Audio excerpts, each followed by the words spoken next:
Aile toplumun en küçük çekirdeğidir. Ben kimyacıyım. Atomdaki çekirdeğe benzer. Elektron alışverişiyle bazen tepkimeler oluyor.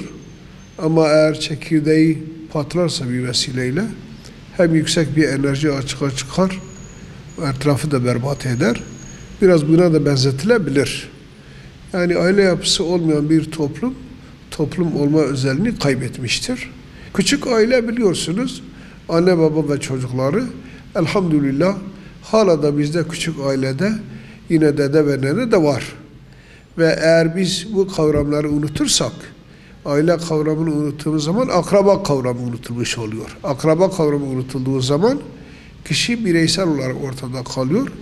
Bunu bu toplumda hakikaten yani gerçekleştirmek mümkün değil.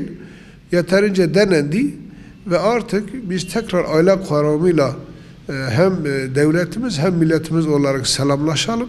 İnsanımız hakikaten büyüklerinden, tarihinden, atalarından aldıkları kültür ve değerlerle bir aradadırlar. Şükürler olsun ki bir nebze de olsa hala bu değer yerinde duruyor. Eğer bir kısmı bunu kaybetmişse de bir an evvel onları uyarmak lazım.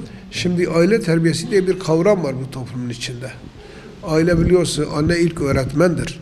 Dolayısıyla anne evladını bir vesileyle bir insan olarak yetiştirmekle yükümlü. Baba onun erzakını temin etmekle yükümlü. Muhabbet diye bir kavram var bizim aile geleneğimizde. Sevgi var, şefkat var, merhamet var. Şimdi biz bu değerlerimizi kaybedersek bizim küfür toplumunda ne farkımız kalır? Onun için aileyi hakikaten çok önemsiyoruz. Onun için bakıyorsunuz Kur'an-ı Kerim'de Allah-u Teala anne baba hukukunu ele aldığı zaman enişkürli ve li valideyk diyor. Bana ve anne babanıza şükredin diyor. Yani anne babayı o kadar önemsemiş bu. Aynı zamanda aileye verilen önemli bir ifadesidir.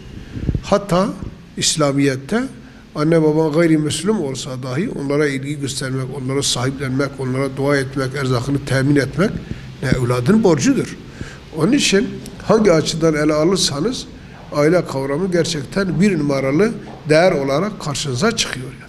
Yani bu bir faciadır, bu bir felakettir gerçekten. Ve bu yasanın bizim inanç ve kültürümüzle alakası yok. İstanbul Anlaşması diye bir anlaşma var.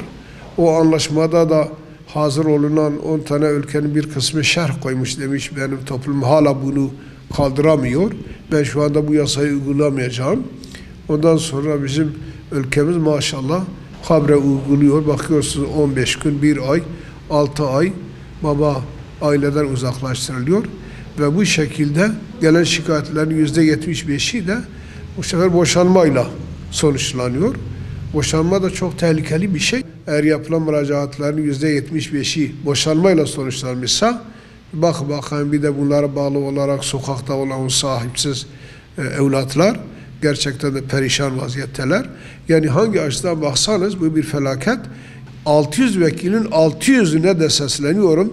Sizde birazcık vicdan, merhamet ve İslami hassasiyet ve insanlık var ise hemen bu yasanın değişmesi için bir an evvel bir alternatif yasa hazırlayın. O yasa da aynı zamanda bizim inanç, kültür ve değerlerimizle barışık olsun.